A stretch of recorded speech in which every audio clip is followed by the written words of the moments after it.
आदाब, मैं हूं मुमताज आलम रेज़ी और इस वक्त मैं आपके खिदमत में लाइव हाजिर हूं। बात करूंगा इजराइल और फिलिस्तीन के मसले पर। जी हाँ, इजराइल और फिलिस्तीन का मसला पूरी दुनिया के लिए तवज्जो का मरकज बना हुआ है और जिस तरह से पिछले 18 महीने से ये जो इजराइल और फिलिस्तीन का मसला मंजरेआम पर आया है और ऐसा लग रहा है कि ये जो मंजरनामा है वो बहुत ही खतरनाक पोजीशन ले लेगा।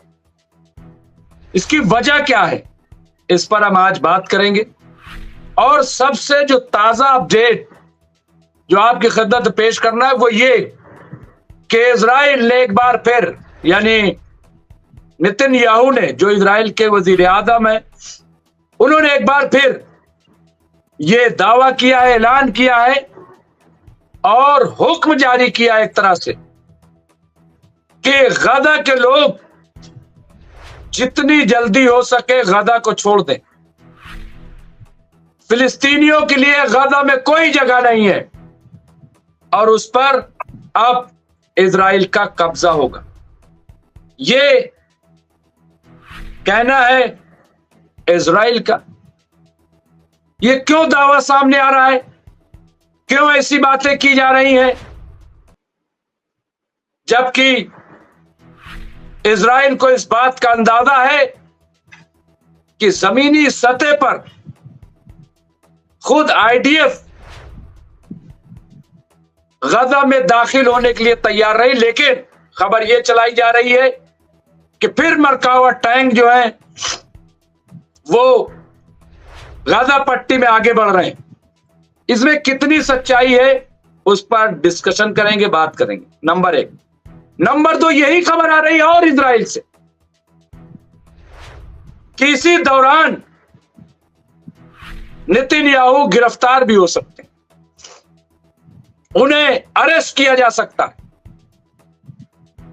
हालांकि दौरान जंग ये कहते हैं कि कोई एक्शन नहीं हो सकता, लेकिन अब ऐसे हालात वहां पे बने।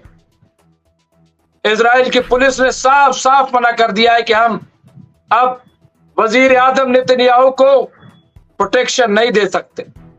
हालात बेकाबू हो रहे हैं। आईडीएफ पहले ही बहुत खुश नहीं है बल्कि नाराज है। मोसाद भी। तो इस तरह की सिचुएशन, क्या ये खबर को दबाने के लिए ये खबर चलाई गई है कि हम गजा पे कब्जा करने जा रहे हैं? क्या नेतन्याहू इसलिए चौतरफा हमले कर रहे हैं लेबनान पे, सीरिया पे, यमन पे, गजा पे, ताकि जंग का माहौल बना रहे और उनकी गिरफ्तारी अमल में ना आए? क्या इसलिए? तो इस तरह की, और अमेरिका क्या सोच रहा है इस वक्त, उस पर हम बात करेंगे। ईरान क्या सोच रहा है, किस तरह की तैयारी, हालांकि हम रोज बात कर रहे हैं। हमारे साथ आज जुड़ेंगे माहिर कानून जनाब ए रहमान साहब, जो न सिर्फ हिंदुस्तान की सियासत पर बल्कि बैनुल अक़वामी सियासत पर बड़ी गहरी नजर रखते हैं और खास तौर से मिडिल ईस्ट को बहुत अच्छे तरीके से समझते हैं। उस पर बात करते हैं। हमारे साथ वो इससे पहले इस मौजू पर जुड़ चुके हैं। आज सारा दिन हिंदुस्तान भी चर्चे में रहा क्योंकि वक्फ अमेंडमेंट बिल 2024 में, पहले रहमान साहब को स्क्रीन पर ले लेता हूं। रहमान साहब का बहुत बहुत खैर मकदम है, इस्तकबाल है। अनम्यूट कर ले रहमान साहब, ये आपका बहुत बहुत इस्तकबाल है, खैर मकदम है। और जैसा कि आप जानते हैं कि आज यहां भी अगर हम गौर करें हिंदुस्तान में, अभी मैं जब ईरान शहर न्यूज देख रहा था तो वहां भी ये खबर चल रही है कि तमाम तर मुखालफत के बावजूद वक्फ अमेंडमेंट बिल 2024 वो लोकसभा में इंट्रोड्यूस कर दिया गया, पेश कर दिया गया, उस पर बहस जारी है और सरकार ने बहुत साफ साफ कह दिया इस सिलसिले में। इस पे बहुत ज्यादा बात नहीं करूंगा, मैं बात करूंगा अपने असल मौजू पे, लेकिन यह भी बहुत इंपॉर्टेंट है। सरकार ने बिल्कुल क्लियर कर दिया, आज बहुत वादे कर दिया कि जहां जहां सरकार ने कब्जा कर रखा है वक्फ की जमीन पर, अब हम उसे वक्फ नहीं मानेंगे और हम उसे वापस नहीं करेंगे। ये मैं बहुत आसान जबान में समझा रहा हूं, ये बिल्कुल क्लियर कट कह दिया और यही हमारा इख्तिलाफ था। एक साहब ने कहा, जो बीजेपी के थे रहमान साहब, कि सरकार कांटा निकाल रही है। हमने कहा नहीं, ये पैर काट रही है, ये कांटा नहीं निकाल रही है।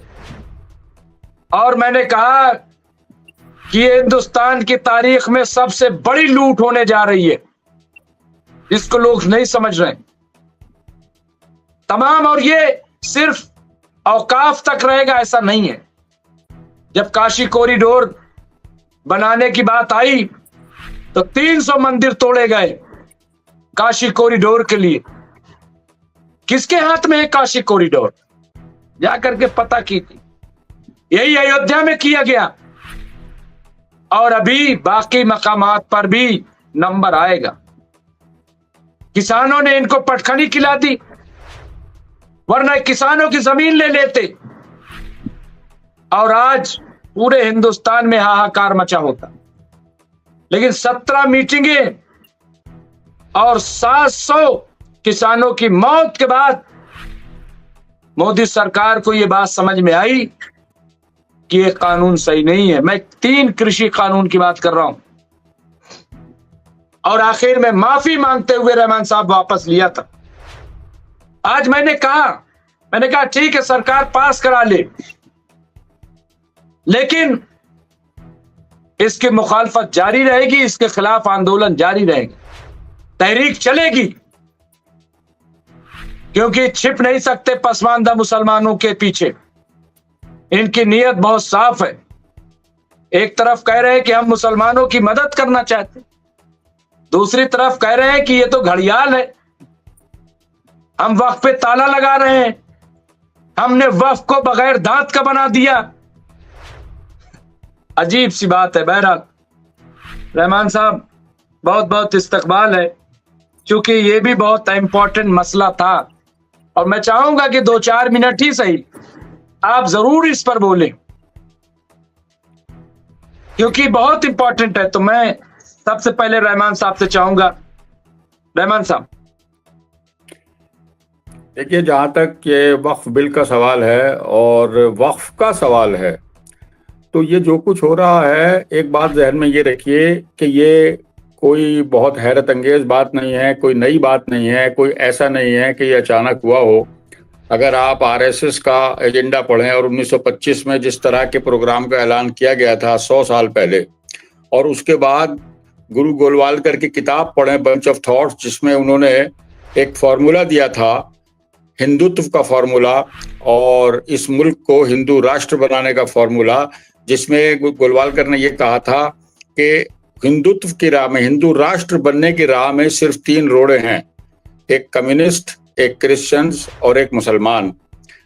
कम्युनिस्ट तो तकरीबन खत्म ही हो गए, अब उनका कोई वजूद नहीं है एक तरह से देखा जाए तो, और क्रिश्चियंस इतने कम है तादाद में, इतनी कलील तादाद है उनकी कि उससे किसी किस्म का खतरा महसूस नहीं किया जा सकता, ना कोई करेगा, ना कोई कर रहा है। अब रह जाते हैं मुसलमान, जो जाहिर है इस वक्त 20 करोड़ से जायद हैं और उनके अपने मसाइल हैं, उनके अपने मंसूबे भी हैं और उनके अपने कारनामे भी हैं। मुसलमानों ने इस मुल्क को बहुत कुछ दिया है। और तो खैर बहरहाल बात मैं वक्फ तक रखता हूं। तो वक्फ के बारे में पहले से ये प्लान इनका बहुत पुराना है कि वक्फ को खत्म किया जाएगा और हर उस मुस्लिम उदारे को खत्म किया जाएगा। अब ये कोई ढकी छुपी बात नहीं है। आरएसएस शुरू से ये कह रहा है कि हम मुसलमानों का वजूद इस मुल्क में बर्दाश्त नहीं करते, हम मुसलमानों को सिर्फ उसी सूरत में रहने देंगे कि वो या तो यहाँ के समाज में जम हो जाएं, मुकम्मल तौर पर हिंदू हो जाएं, और या फिर मुल्क छोड़कर चले जाएं। तो किसी कम्युनिटी को और इतनी बड़ी कम्युनिटी को खत्म करने का एक वाहिद तरीका यही है कि उसके पहले आहिस्ता आहिस्ता उसके इदारों को, देखिए 20-25 करोड़ मुसलमानों को तहे तहेक तो किया नहीं जा सकता, ना उनको बैनुल अक़वामी कवानीन बहुत सख्त हैं इस मामले में कि मुल्क बदर नहीं किया जा सकता, और अमली तौर पर वो मुमकिन वैसे भी नहीं है इतनी बड़ी तादाद में मुल्क बदर कर देना। 25 करोड़ लोगों को आप जेल में भी बंद नहीं कर सकते या कैंप बनाकर उनमें नहीं रख सकते हिटलर की तरह, हालांकि इसकी कोशिश की गई। एक ये मंसूबा भी था, और वो आज भी कई जगह आसाम वगैरह में वो कैंप्स बने हुए हैं, मौजूद हैं, दिल्ली में भी 1-2 बनाए गए थे। तो वो तो मुमकिन नहीं है, लेकिन जहां तक ताल्लुक है मुस्लिम इदारों का, जिसमें मदारिस भी शामिल हैं, जिसमें मस्जिदें भी शामिल हैं। मस्जिद मुसलमान के लिए एक बहुत अहम चीज है, एक बहुत बहुत अहमियत रखती है, तो उनको आहिस्ता आहिस्ता खत्म किया जा रहा है। अब रही बात वक्फ की, और ये जो बिल लाया गया है, तो इसकी तैयारी जाहिर है काफी अरसे से चल रही थी, और मंसूबा तो ये उससे भी ज्यादा पुराना है। और अब कुछ उम्मीद ये बंधी थी कि नीतीश कुमार और चंद्रबाबू नायडू, जिन दोनों का वोट बैंक मुस्लिम वोट बैंक है, खास तौर पर चंद्रबाबू नायडू का बहुत स्ट्रांग मुस्लिम वोट बैंक है, और उन्होंने मुसलमानों के हक में हमेशा आवाज भी उठाई है, मुसलमानों की हिमायत भी करते नजर आए हैं, ख्वाह वो जबानी तौर पर ही सही। तो उम्मीद ये थी कि कुछ ऐसा प्रेशर चंद्रबाबू नायडू खुसूसन डालेंगे मोदी पर और बीजेपी इस कोalition गवर्नमेंट पर, जो दरअसल इन्हीं 2 बैसाखियों के सहारे इस वक्त खड़ी है, एक नीतीश कुमार और दूसरे चंद्रबाबू नायडू। लेकिन हुआ ये कि एक तो चंद्रबाबू नायडू का जो ड्रीम है, जो उनका ख्वाब है सबसे बड़ा, अमरावती, उसके सिलसिले में उन्होंने 1 लाख करोड़ रुपया जो इकट्ठा किया है, जिसमें वर्ल्ड बैंक वगैरह ने, इंटरनेशनल मॉनेटरी फंड ने, या जिस भी बैनुल अक़वामी इदारे ने पैसा दिया है, वो मरकजी हुकूमत की जमानत पर वो पैसा दिया गया है। तो जहां एक तरफ चंद्रबाबू नायडू का मोदी पर ये दबाव है कि उनकी मदद से हुकूमत कायम है, वहां मोदी का चंद्रबाबू नायडू पर यह दबाव है कि अगर तुमने हमारा साथ नहीं दिया तो तुम्हारा ये ख्वाब जो है अमरावती का, ये चकनाचूर हो जाएगा, हम इसको नहीं बनने देंगे, नहीं चलने देंगे। तो मैं समझता हूं कि चंद्रबाबू नायडू उस प्रेशर में आके, उस दबाव में आके, और कोई समझौता ऐसा कर बैठे हैं कि जिसकी बिना पर इतनी दीदा दलेरी के साथ और इतनी मजबूती के साथ ये बिल पार्लियामेंट में पेश किया गया है। अब अपोजिशन, लेकिन दोनों हाउसेज में बीजेपी गवर्नमेंट की जो इस वक्त पोजीशन है वो अच्छी खासी है, और वो बिल पास भी हो सकता है इतनी तमाम अपोजिशन की इस पूरी मुखालफत के बावजूद। लेकिन अभी यानी ज्यादातर इम्कानात इस बात के हैं कि बिल वो पास हो भी जाएगा, और अगर पार्लियामेंट्री कमेटी के सामने कुछ चीजें गई भी तो थोड़े बहुत तब्दीलियों के साथ, थोड़े बहुत अमेंडमेंट्स के साथ पास हो जाएगा। लेकिन पोजीशन इस वक्त इनकी मजबूत है, खास तौर पर जो मीटिंग्स हुई चंद्रबाबू नायडू से, मोदी की, अमित शाह वगैरह की मीटिंग्स हुई, और जो एक ड्रामा एक बन गया था कि देखिए क्या होगा, तो वो उसका ड्रॉप सीन हो गया है, वो कंप्रोमाइज हो गया है, और इस बिल पेश हो गया है। शायद वो कुछ दिन देर से हुआ। अब तो यही देखा जा सकता है कि पार्लियामेंट की इस डिबेट के बाद नताइज क्या बरामद होते हैं, और कौन कौन सी तब्दीलियां या तरामीम उसमें मंजूर की जाती हैं। लेकिन वो बिल तो पास हो जाएगा। अगर ये बिल मान लीजिए पास हो जाता है, तो इसके बाद क्या मुल्क के मुसलमानों के पास क्या रहेगा? अगर ये जैसे चूंकि साफ साफ कह ही दिया है कि जैसे ही ये कानून लागू होगा, तो जो सरकारी गवर्नमेंट, चाहे वो सेंट्रल गवर्नमेंट हो, स्टेट गवर्नमेंट हो, म्युनिसिपल कॉरपोरेशन हो, जहां जहां मुकदमे हैं वक्फ की तरफ से, तो मतलब जो क्लेम है वक्फ की तरफ से हमारी जमीन, वो क्लेम नहीं रह पाएगा, और उसके बाद डीएम जो है वो नोटिफाई करेगा उसको। देखिए ये तो ये बिल्कुल एक सामने की बात है कि अगर मैं अपने जिस मकान में बैठा हूं, मैं इसका मालिक हूं, और मैं इसको हर तरीके से इससे लुत्फानंदोज हो रहा हूं, इस्तेमाल कर रहा हूं। अगर कल गवर्नमेंट ये कह दे कि तुम्हारी मिल्कियत खत्म की जाती है, अब तो इस मकान के मालिक नहीं हो, तो उसके बाद मेरे पड़ोसी या हुकूमत या कोई भी यहाँ कुछ भी करे, मेरे पास एतराज करने की या किसी किस्म का प्रोटेस्ट करने, एहतजाज करने की कोई ग्राउंड नहीं बचती, कोई हक नहीं बचता, कोई इस्तेकाक नहीं बचता। तो जब वो वक्फ ही एक सिरे से खत्म कर दिया जाएगा, तो उसके बाद वो जो कुछ भी होगा वो और ये शिकवा मौजूद है बिल के अंदर, ये शिक मौजूद है कि जब वो वक्फ नहीं रहा और हुकूमत खुद को उसका मालिक डिक्लेयर कर दे और उसकी मिल्कियत पर दावा करे और ये कानून बन जाए कि वक्फ की प्रॉपर्टी जितनी भी थी जो आज तक वक्फ के तौर पर रजिस्टर्ड थी वो अब गवर्नमेंट की प्रॉपर्टी है, तो उसके बाद आप क्या, कोई भी कुछ नहीं कर सकता। ये सिचुएशन है और मुझे लग रहा है कि कानून बनने के बाद भी ये लड़ाई जारी रहेगी और लोग कोर्ट अदालतों का दरवाजा खटखटाएंगे, प्रोटेस्ट करेंगे। तो किसानों ने ये किया, मुझे ऐसा लग रहा है। हालांकि किसान और मुसलमान दोनों में बड़ा फर्क है, मैं जो समझ पा रहा हूँ। और किसान जिस तरह, जमीन आसमान का फर्क है। किसान जिस तरीके से अपने नस्बुलैन के लिए, अपने कौज के लिए मुत्तहिद हो गए थे, मुसलमानों में वो इत्तेहाद कहीं नहीं पाया जाता। और मुसलमानों के बेशतर जो इस वक्त लीडर हजरात हैं या जो रहनुमा या रहबर समझे जाते थे, बेशतर तो उनमें से बिल्कुल हुकूमत के हाथों का खिलौना बन चुके हैं, बिक चुके हैं। और बकिया का भी किरदार जो है वो मशकूक है। तो आप कहाँ से इस तरह से एक प्लेटफॉर्म पर ले आएंगे मुसलमानों को, जिस तरीके से किसान एक प्लेटफॉर्म पर आ गए थे और उन्होंने एक लीडरशिप को तस्लीम भी कर लिया था। और एक लीडरशिप को तस्लीम करने के बाद इत्तेहाद होने से जो कुव्वत पैदा होती है वही इनकलाब लाती है। वो कुव्वत आप पैदा कर सकेंगे क्या? मुसलमान पैदा कर सकेंगे वो कुव्वत? मैं नहीं समझता कि ऐसा मुमकिन है मुस्तकबिल करीब में। वक्फ से भी ज्यादा खतरनाक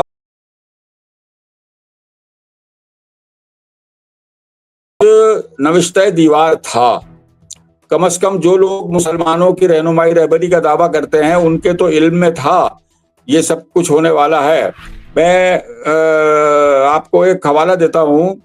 2020 में एक किताब छपी थी जिसमें आरएसएस ने, अंग्रेजी में थी वो किताब, 21st century RSS 21st century road map for 21st century, यानी 2021वीं सदी में हमारा क्या रोड मैप होगा और हमारे क्या मंसूबे हैं और क्या क्या। उसमें ये सब कुछ लिखा हुआ है उस किताब में खुलकर आरएसएस की तरफ से कि ये होगा, ये होगा, ये होगा। तालीम से मुताल्लिक और हेल्थ सर्विसेज के मुताल्लिक, कॉन्स्टिट्यूशन के मुताल्लिक, कॉन्स्टिट्यूशन में के बारे में ये साफ लिखा हुआ है कि मनुस्मृति भारत का संविधान होगा।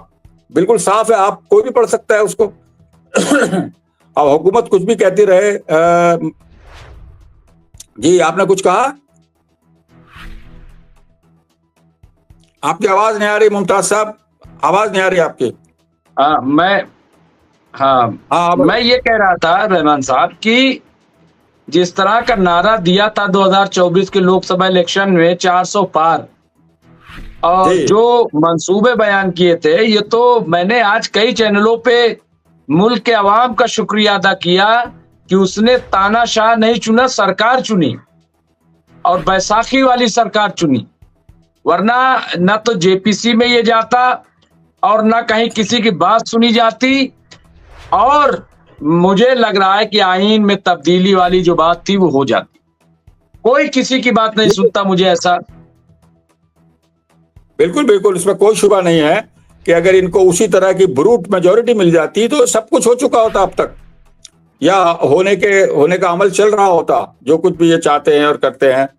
तो अब देखिए, दो बातें हैं। अगर आप वक्फ का ही देखें, अव्वल तो इंतजार इस बात का करना पड़ेगा कि अगर ये बिल पास होता है, जिसके बहुत कवी इम्कानात हैं, तो किन तरामीम के साथ पास होता है और उसकी जो बुनियादी स्पिरिट इन लोगों ने, जो मुतसव्विरा स्पिरिट है इनके नज़दीक, आरएसएस के नज़दीक और हुकूमत के नज़दीक, जाहिर है हुकूमत आरएसएस के मफाद को ही पेश नज़र रख रही है जहाँ तक वक्फ का सवाल है, मुसलमानों का सवाल है।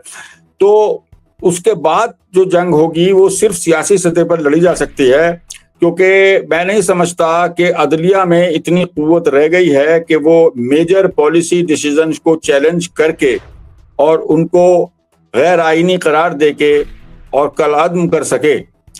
अदलिया में इतनी कुव्वत नहीं है, सीधी सी बात है। बिल्कुल और बिल्कुल रहमान साहब, बिल्कुल आप सही कह रहे हैं। और मुझे लग रहा है कि आप जो कह रहे हैं क्या क्या तरमीमें, मैंने आपको बता दिया कि सबसे बड़ी यही जो आज खुलकर कह दी गई है कि कोई हम जमीन नहीं दे सकते हैं किसी को, और वो सरकार के जहां इदारे हैं बस वो इदारे रहेंगे हमेशा। उस पे आज मोहर लग गई है।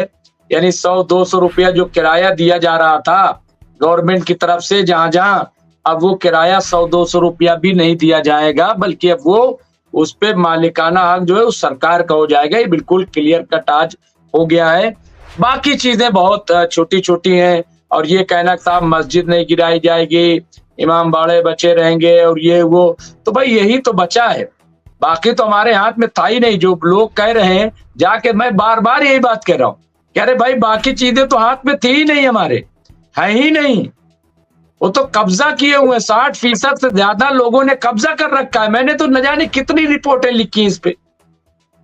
वो एक दूसरा पहलू है वक्फ के मामलात का, और मैं उसी पर आ रहा था कि आप इस चीज को भी नजरअंदाज मत कीजिए कि वक्फ के सिलसिले में खुद मुसलमानों का क्या रवैया रहा, खुसूसन तकसीम मुल्क के बाद, आज़ादी के बाद, जब आज़ादी मिली और यहाँ वक्फ की प्रॉपर्टी, आपको मालूम है उस वक्त इस मुल्क में, हिंदुस्तान में, हुकूमत हिंद से ज्यादा प्रॉपर्टी वक्फ के पास थी। ये एक हकीकत है, ये आप रिकॉर्ड चेक कर सकते हैं। हुकूमत हिंद की जो अपनी प्रॉपर्टी थी, जो सरकारी प्रॉपर्टी कही जाती है, पब्लिक प्रॉपर्टी नहीं, जिसको सरकारी जायदाद कहा जाता है, उससे कहीं ज्यादा जायदाद मुस्लिम वक्फ की थी, और अरबों खरबों की जायदाद तो उसमें से वक्फ वाले बेचकर खा गए। तो आप इस पहलू को नजरअंदाज नहीं कर सकते कि खुद मुसलमानों का रवैया वक्फ के सिलसिले में और वक्फ की जायदादों के इंतजाम के सिलसिले में किस तरह का क्या रहा है। जिस आदमी को जरा सी भी उस सिलसिले में किसी भी किस्म का इख्तियार दिया गया या कोई ओहदा दिया गया, उसने वक्फ की प्रॉपर्टी को बेचकर खाना शुरू कर दिया। लोग मस्जिदें बेचकर खा गए। इस दिल्ली शहर में मैं आपको कई मिसालें दे सकता हूं कि जहां मस्जिदें और कब्रिस्तान बेच दिए गए। तो इस मामले में मुसलमानों का जो कसूर रहा और जिस हद तक वो कसूरवार रहे, उसको नजरअंदाज नहीं किया जा सकता। बिल्कुल।